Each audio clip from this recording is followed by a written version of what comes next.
Hi, everybody. It's 5 p.m. and you've joined us for Into the Absurd, a virtually existential dinner conversation. I'm Tina Brock and I'm your host here at the IRC.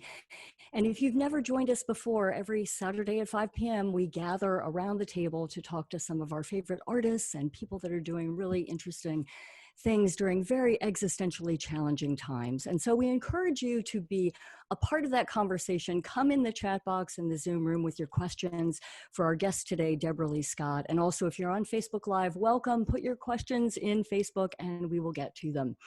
This is a place you can find us every Saturday at 5 p.m. And if you are on our mailing list, you'll be certain to find out who's coming on the show each week, or you can just wander on over to the Facebook page and we'll let you know. And we're going to be here through the foreseeable future, and we invite you to join in on that conversation as a way to keep the mission of absurdist theater going and the discussions about existential times, about creativity, about what we do to care for each other during these times. These are the conversations that we hope to be having.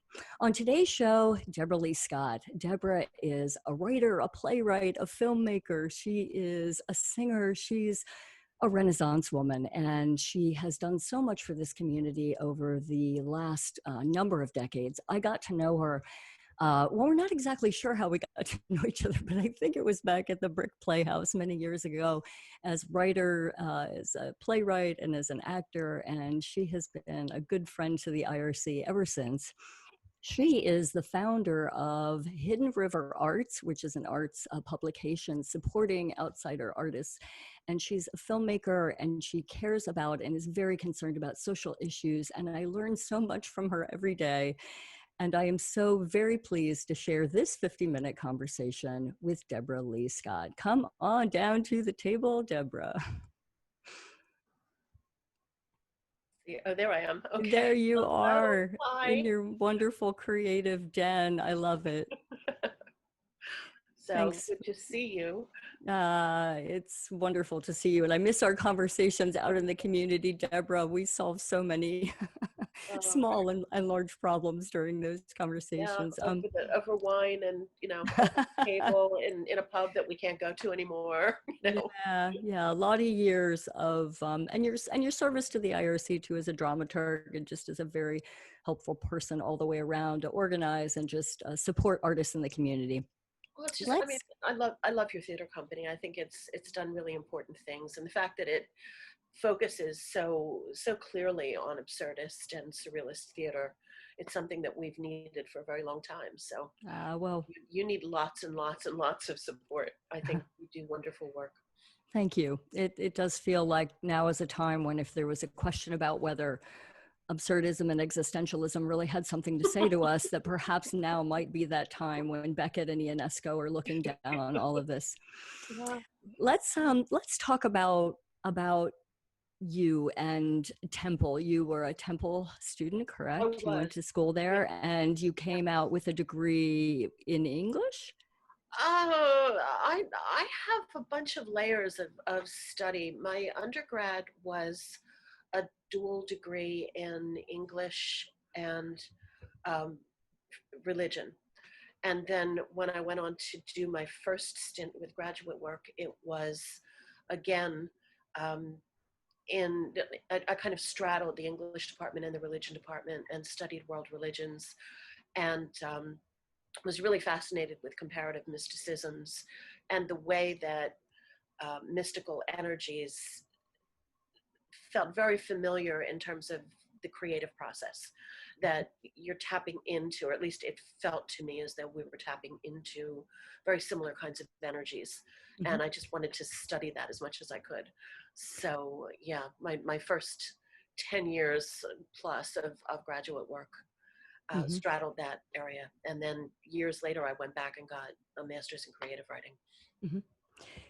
So Hidden River, you talk a little bit, the Hidden River Arts, which is your company that you founded 25 years ago, and we want to know more about that. But on your website, it talks about the hidden creativity, the hidden space in all of us, that maybe artists who are creating out in their own place and their own space, who could be doing multiple other things, professions, and yet they have this creative spark, and you wanted to support and help that. What made you decide 25 years ago to reach out that way? Uh, because it took me a really long time to have the courage to call myself a writer. I was working in obscurity, really, and it was largely an obscurity of my own making because I just was very shy with my own artwork. And um, I think I have to credit, for my own personal journey, I have to credit the Rittenhouse Writers Group as the very first place that I went here in Philadelphia where I started feeling as though I could take the work that I was doing seriously and that other people took me seriously. And it was through James Ron and the Rittenhouse Writers Group that I submitted to the Pennsylvania Council of the Arts. And I received, back then they were still giving out the individual grants. And I got a grant, which was a $5,000 grant. And I remember the feeling of getting that notice and feeling as though some, committee somewhere decided that what I was doing was worthy of support. And that feeling was so powerful. That feeling of joy was so powerful that I wanted to share it. And I thought, what can I do to help other people have this feeling? And I took 1,000 of the 5,000 and I launched Hidden River with our first award, which was the William Van Wert Award in short fiction. That was the very first thing that we did. And that was an award that was named after one of my mentors, my professors in the creative writing program at Temple, and Bill had just passed away. So I felt as though it was a way to honor him, but it was also a way to build an organization that was going to, I hoped, give other people that sense of support and that sense of love that I felt. So, and I named it Hidden River because it's named after the Schuylkill River, which kind of grounds us geographically, but Schuylkill is Dutch. It's a Dutch word meaning hidden river. So it just felt as though it was perfect for our mission, and it was perfect to sort of give us a location. So, do you feel in your work that with writers, or maybe perhaps when you were in school, do you feel that creative people often have a difficult time tapping into the source, the whatever word we fill in there for it, that sort of, the divine thing that flows through that is the creative? Do you think that, and we sometimes call it block, but is it been your experience both in, in your own work or in trying to shepherd other artists through, that really does play a part in why people's work gets stalled? I think we get stalled for a lot of different reasons. And as far as sort of tapping in, when you think about the way that children create, there isn't that kind of a filter, you know? There's just a kind of exuberance and a kind of ecstasy that they just know how to reach spontaneously. And I think we get disconnected from that in a lot of ways. I think partly our school system, partly society, the other demands that are put on us. And I think there are an awful lot of things in our lives that disconnect us from this sort of mystical state or the zone or whatever you want to call it, that allows us to tap in. And then we have to work to get it back again. I remember for a few years, I worked through the Pennsylvania and also the New Jersey Council of the Arts. And I went into schools as a residency artist. And I remember a school in New Jersey, I won't name the school, walking through the hallway, getting ready to go into one of the classes. And I heard the teacher giving instructions to the students, and she was saying, we're going to draw these pictures of autumn scenes, and we're going to, put apples on the trees. And what color are the apples, boys and girls? What colors are apples able to be? And I thought, oh no. And she said, we don't have black apples. We don't have purple apples. And I wanted to run in there and just, kind of stand in front of her and say, don't listen to her. Don't listen to her. We want to have purple apples. And I think that that's what happens to us. I think we're told from a really early age, don't color those apples purple. And we learn to censor ourselves in ridiculous ways that, then we have to undo. So, I mean, that's my take on it anyway. I just feel like we get screwed up by other people, We spend much of our time undoing, right. We start out in a pure form and then we have to backtrack or unlearn some things that we learned in order to find that place again. Yeah. In your collection of stories, other likely stories in that collection and other collections that you are working on and have written, I am particularly taken with a story that you wrote where the character has a bit of I guess obsession might be too strong a word, but with Jackie Onassis, which I just found like hilarious and wonderful and just all of the things that I thought. And it's called Do-It-Yourself Finishing School, which really kind of hits home in the story. And we won't go into, I guess, a lot of what happens in the story because that would be giving away the story. But I'm interested to know how much of this particular story where this person sets out to learn all of the mannerisms and what makes a good finished human being, and particularly interested to me, the first line of the story is, I started because I couldn't abide crudeness in my life, which seemed like a place that we've been talking about lately somehow, some just artistically and otherwise, not artistically and others, but in that realm today. So tell me, do you start with yourself? No. I start with character. There's always a character. And I think with my first collection, the characters were probably, at least in the very earliest, the germ of the stories, they were more based on my own experiences and me trying to figure out personalities and experiences that I had. But with Do-It-Yourself Finishing School and with this new collection, more and more of these characters just show up.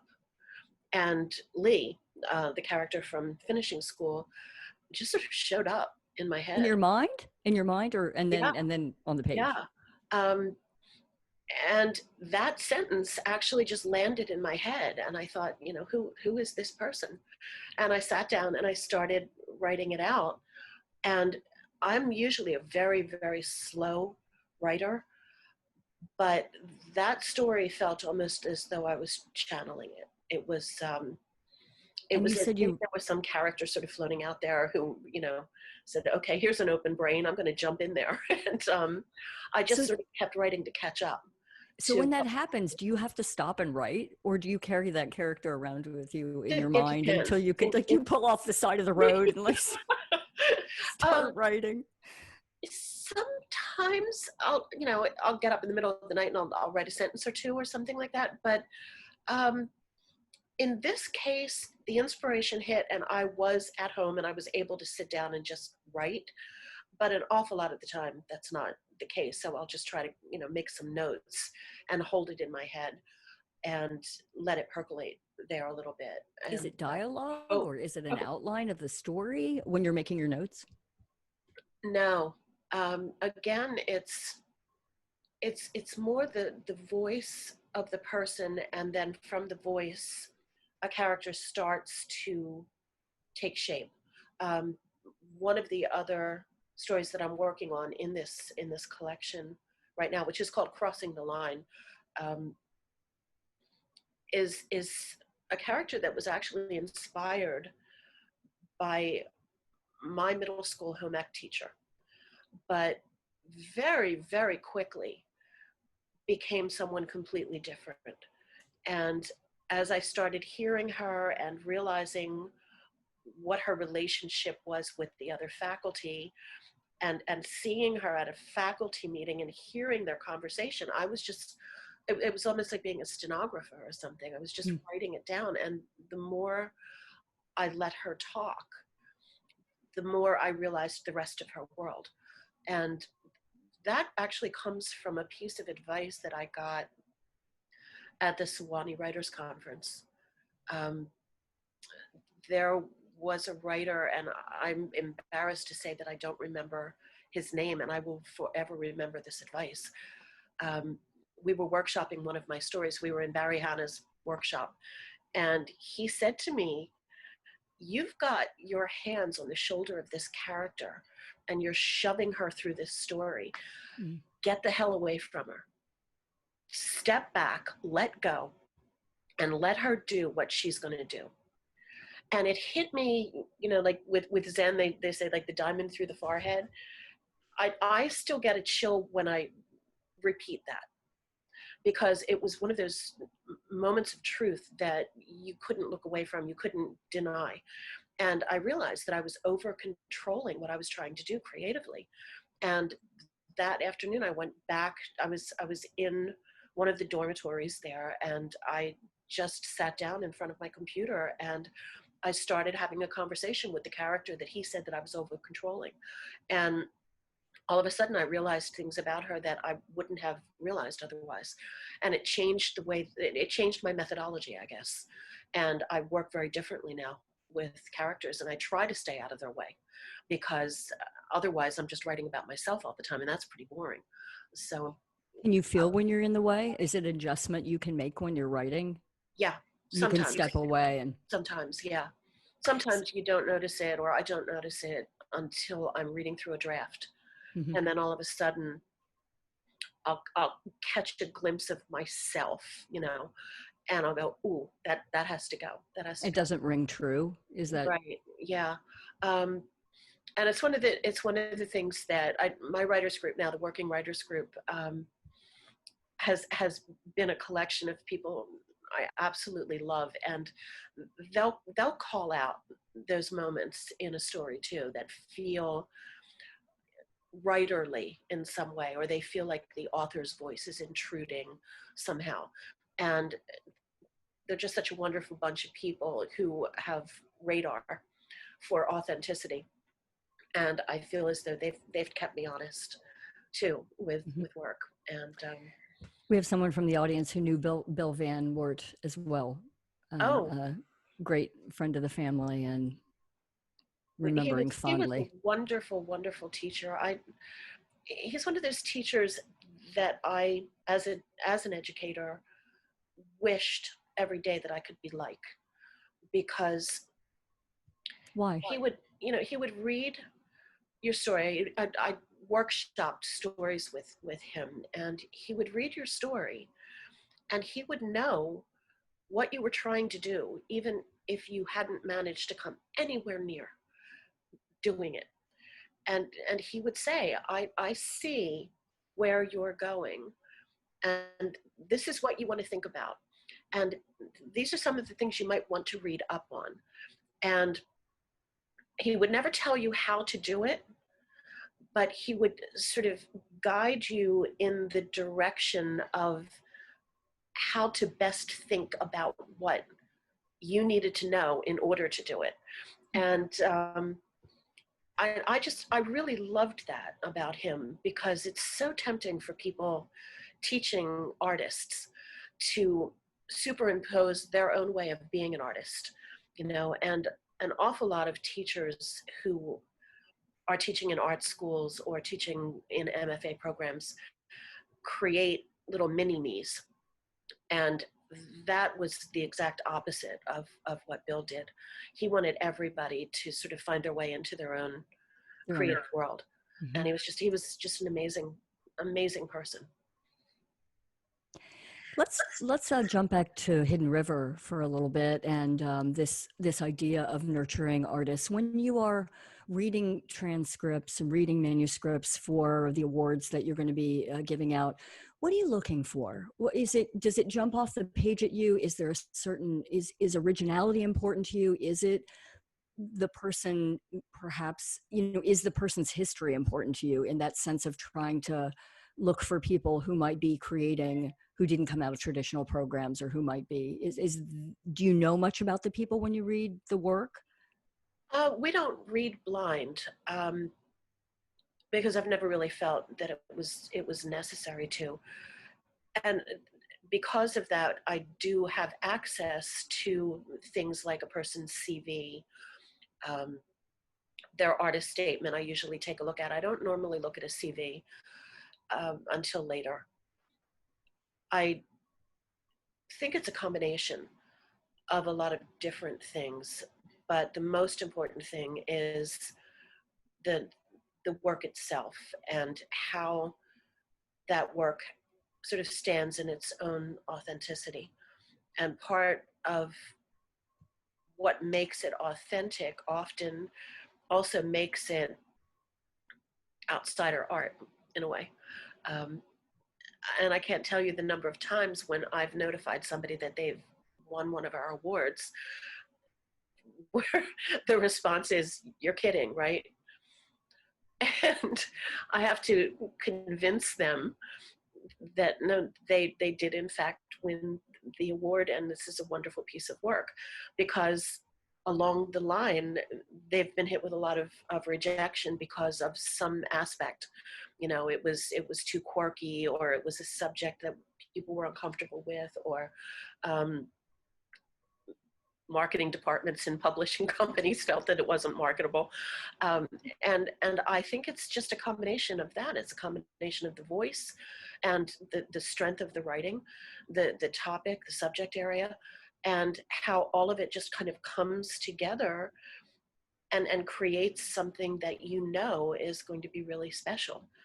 And it's also because I end up doing some of the developmental work with some of this, or at least some of the editing work.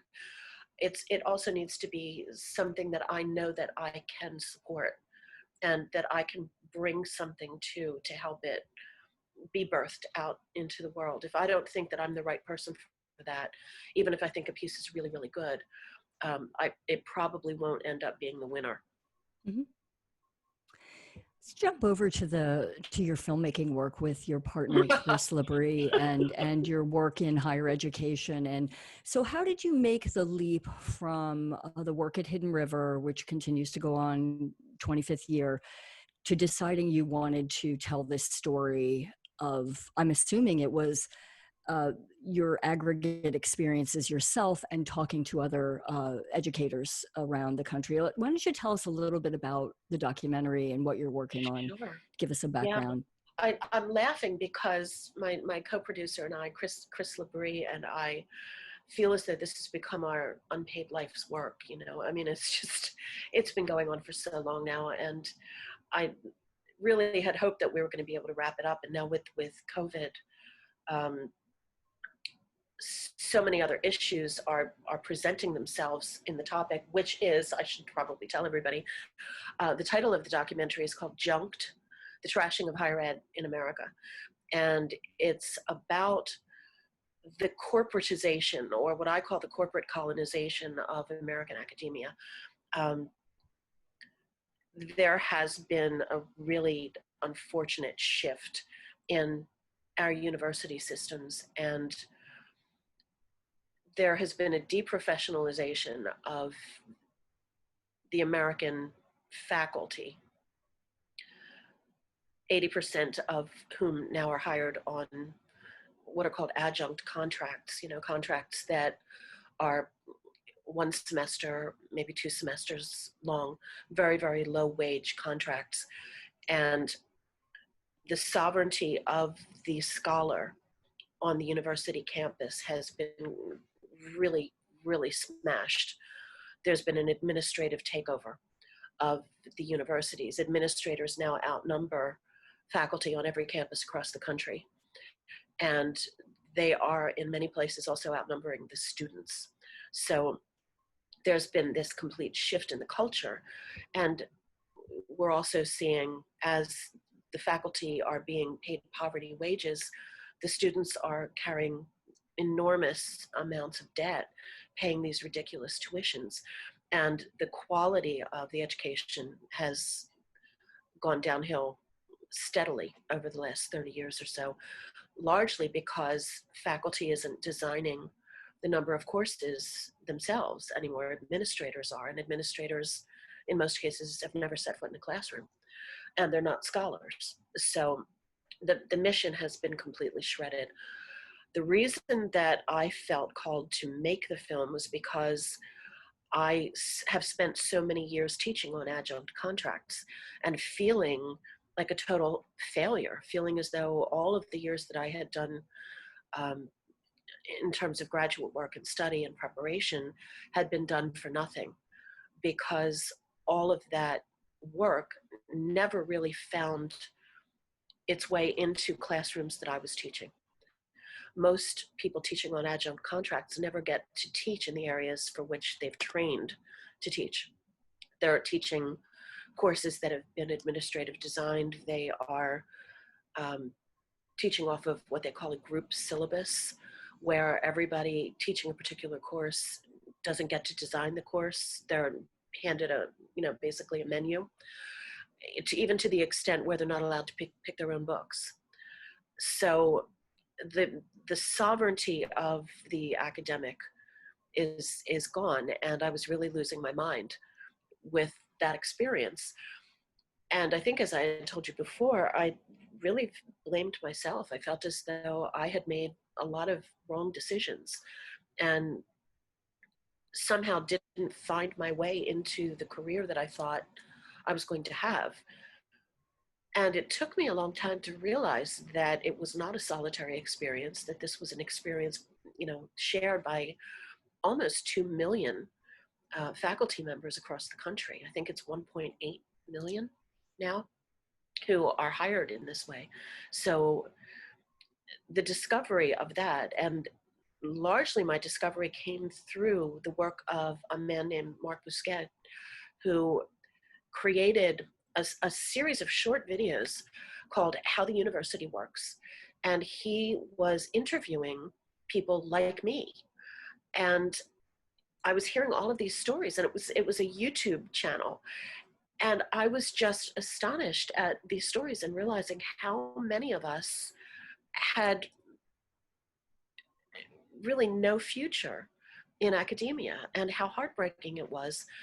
And Chris Labrie and I had been working together on a small project through Project 21, which was a film festival here in Philadelphia.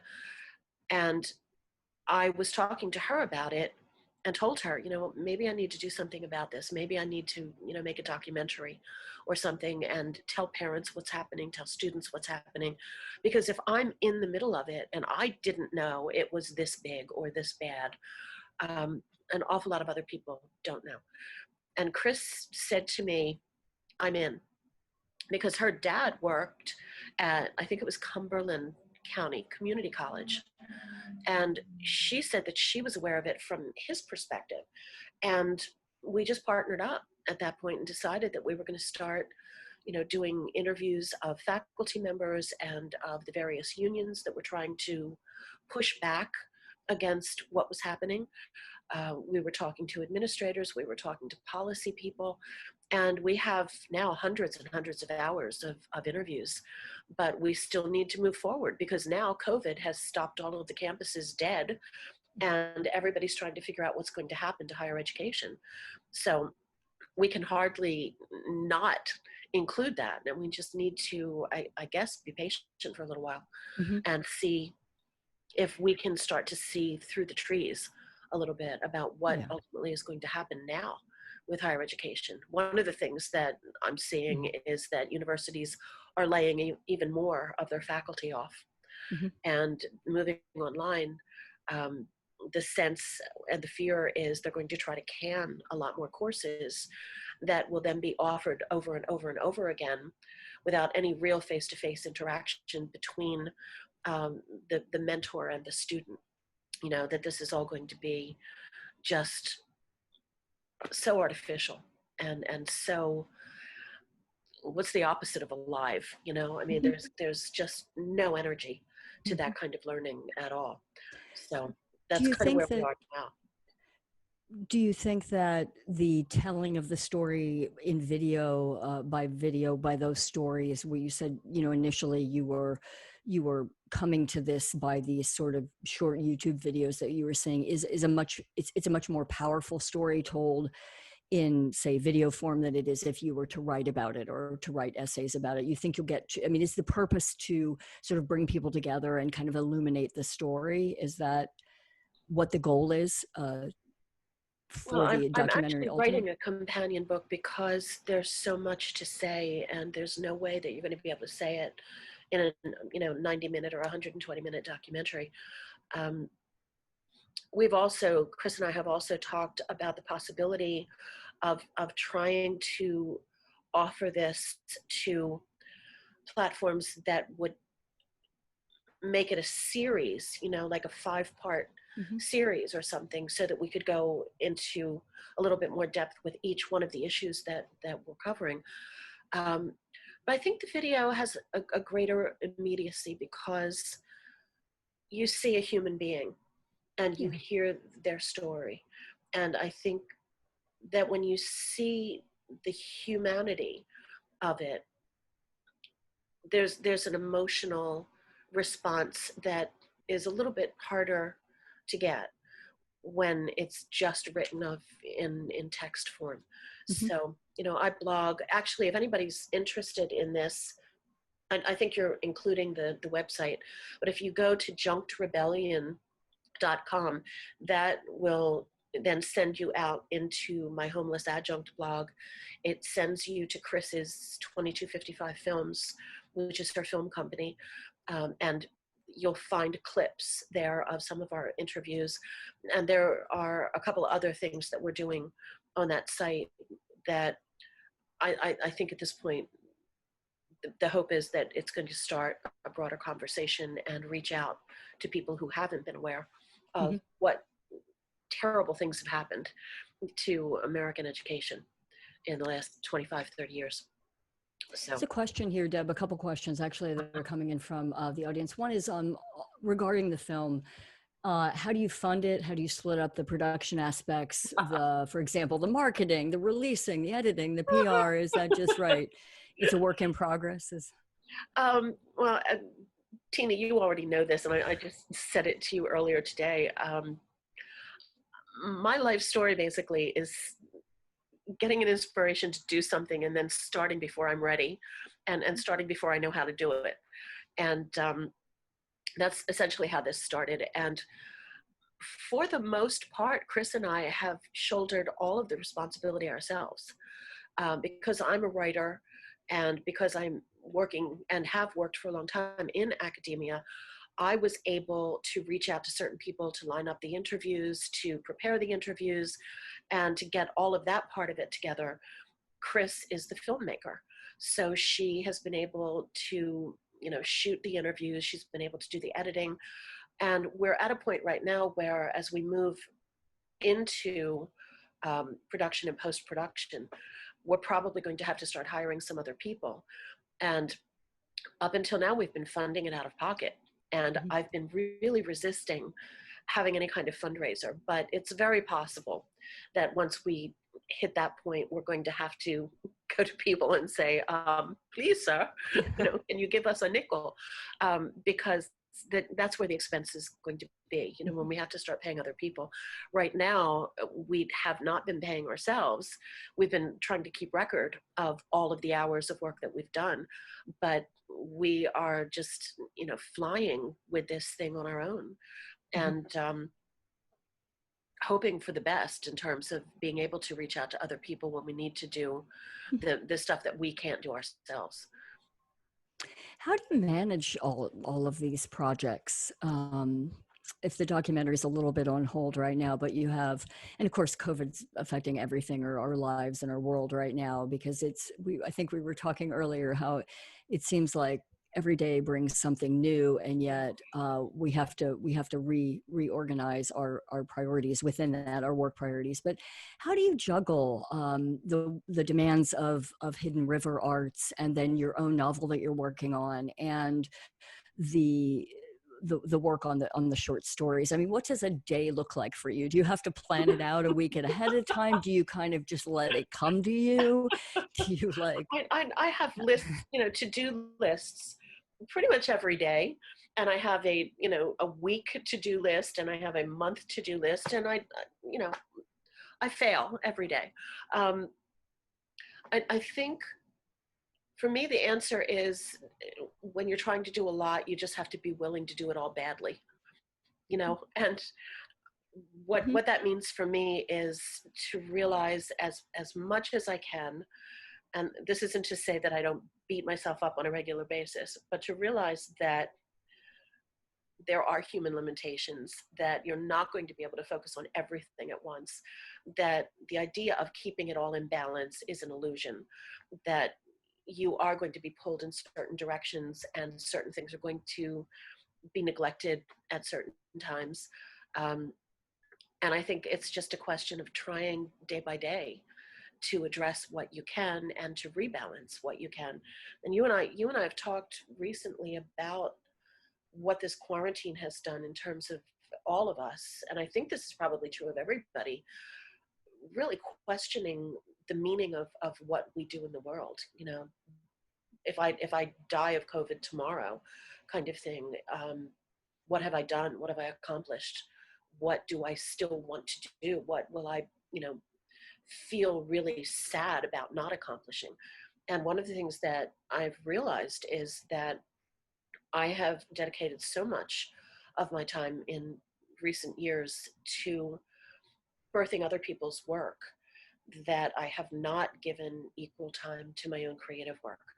And I need to really consciously rebalance that at this point. And it's hard to figure out how to do it because I don't want to take my energy away from people who are depending on me. But I also feel as though I can't keep feeding other people's children and let my children starve. So the challenge is, once again, okay, how do we balance this week? How do we balance this month? Mhm.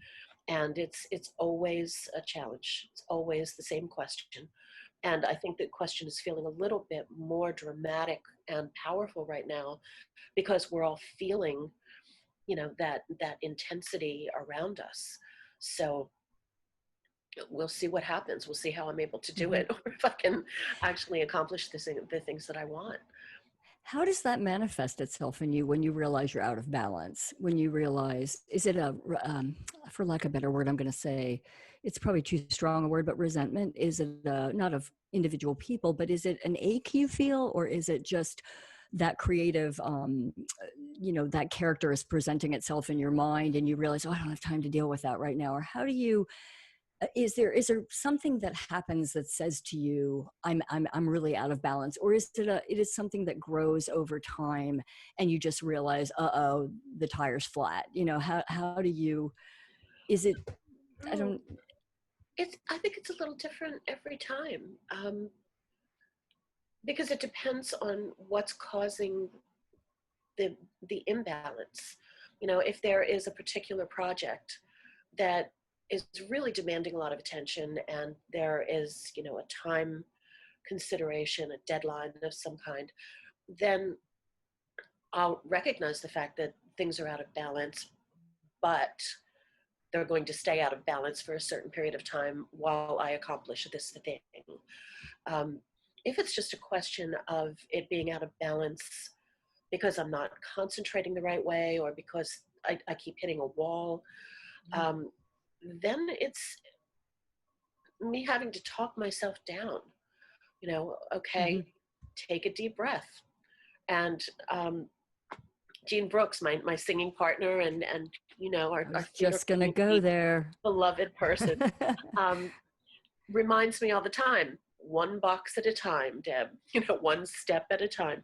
And I think that that's something that I need to hear from outside, because it's not an automatic thought Mhm. that comes to me. And it really helps when other people remind me, you can't clean the whole room at once, just pick this part of it, Mhm. put these books away.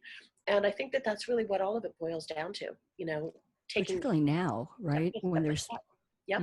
so much coming in from the outside, so much information coming in, so many choices to make, so much Yep. emotional process to doing, emotional things, emotional world to process, if you will. And there's a comment in the chat box.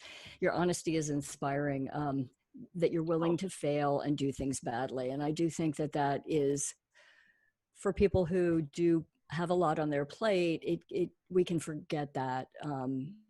Yeah. I need to hear that more too. You be willing to be really bad at it when you do it, and just it's okay. Nothing's I think it was Natalie Goldberg. Those writers who might be listening, tell me if I'm wrong about that. Saying you have to be willing to write that really shitty first draft, and you have to be willing to, have crap on the page, or have crap in your life, or have crap on the film that you can fix. Because if you don't just start it, you're never ever going to finish it. So I mean, you and I have talked about this so much. Well, and back to your point about controlling it, like controlling your character, or in ways that we don't even really realize we're doing it sometimes creatively. There's a tightness about it, or there's a just a quality that lacks Right. breadth, fullness, space in the room, space in the world, and then you're like, oh right, yeah, I'm chomping down on that again, You brought it in, you brought it up before, but I was like, let's talk about Debra the cabaret singer. That's where I want to go next, because I remember having conversations with you where you were like, I'm terrified.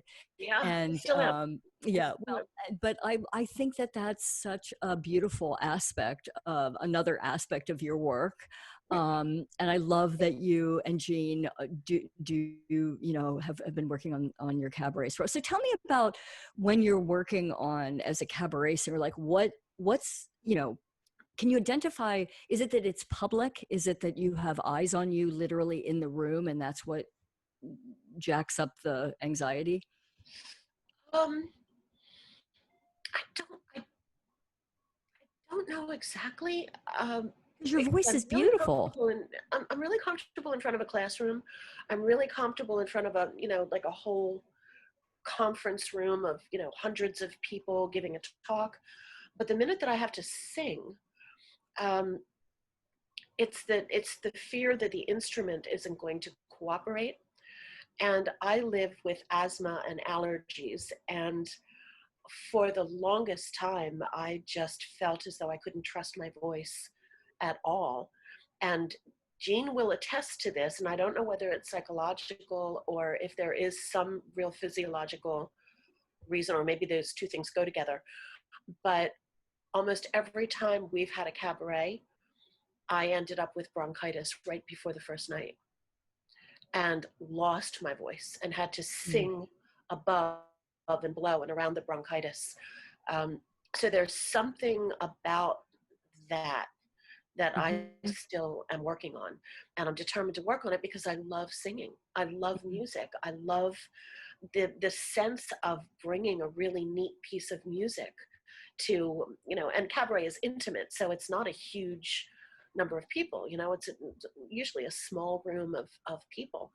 But I'm still working on getting past whatever happens, whatever my body does to go, nope, you're not singing tonight.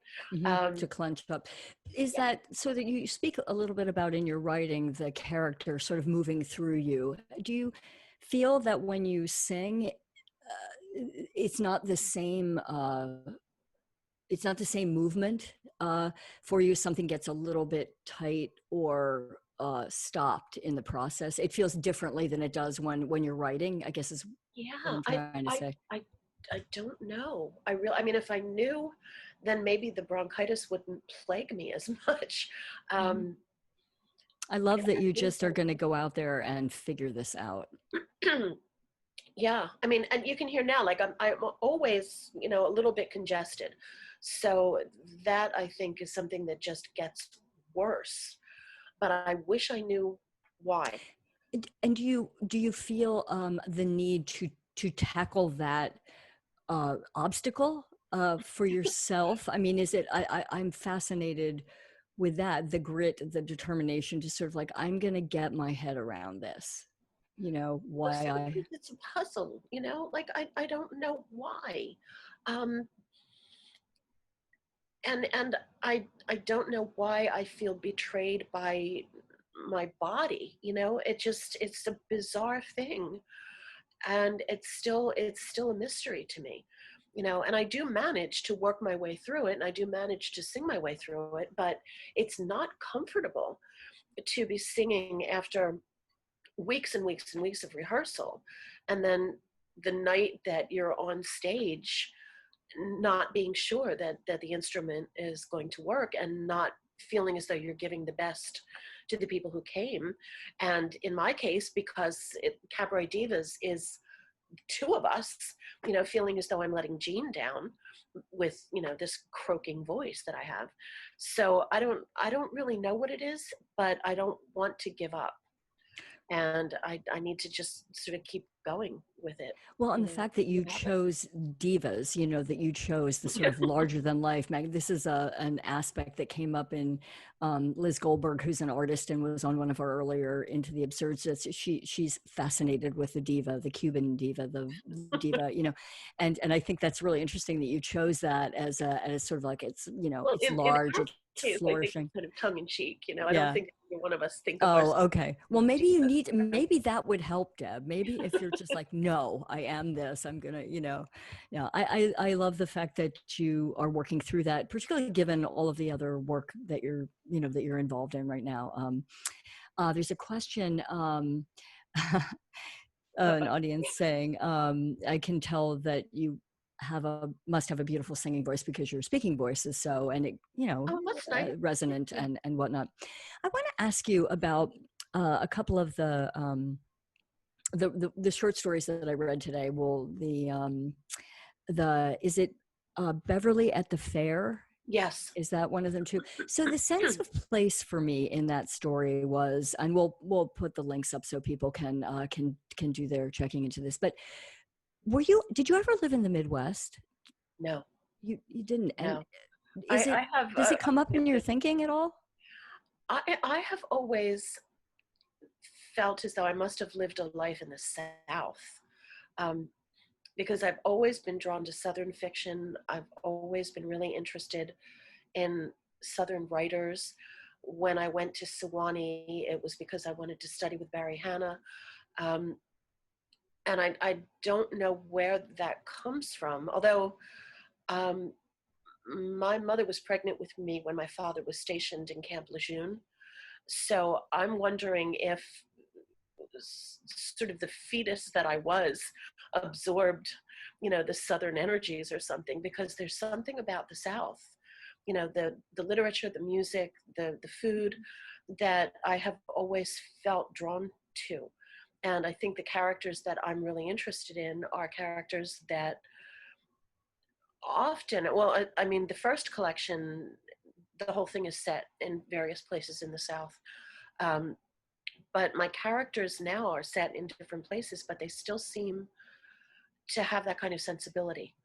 And I can't explain it because, I didn't grow up there. I just really have always felt drawn to it.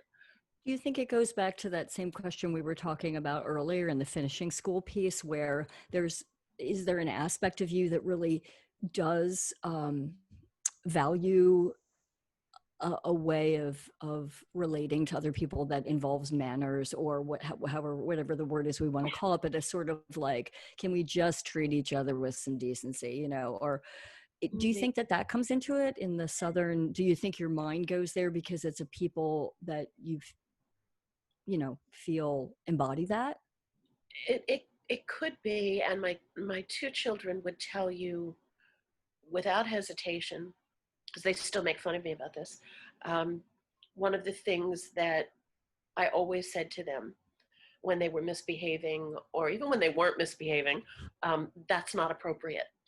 That was not an appropriate thing to do. So I guess somehow there is some of that in me. And I'm not sure where it came from. It didn't come from my family, I don't think. So I'm not sure. It might have been just something that was born inside of me, the sense of formality. Mm-hmm. I remember other parents making the remark to me about how polite my children were, and how they would say, "You can call me Betty," or whatever, and my kids would say, no, I'm going to call you Mrs. Johnson or whatever. And I think that was just part of my nature. I don't know. I mean, I could explain it astrologically. I had That's another Saturn and show. Scorpio in the I first want to house. do that show. I want to do that show. Who's your favorite writer? Oh, geez. I know that's a big one. That's really hard. Or who do you tend to gravitate to when you're?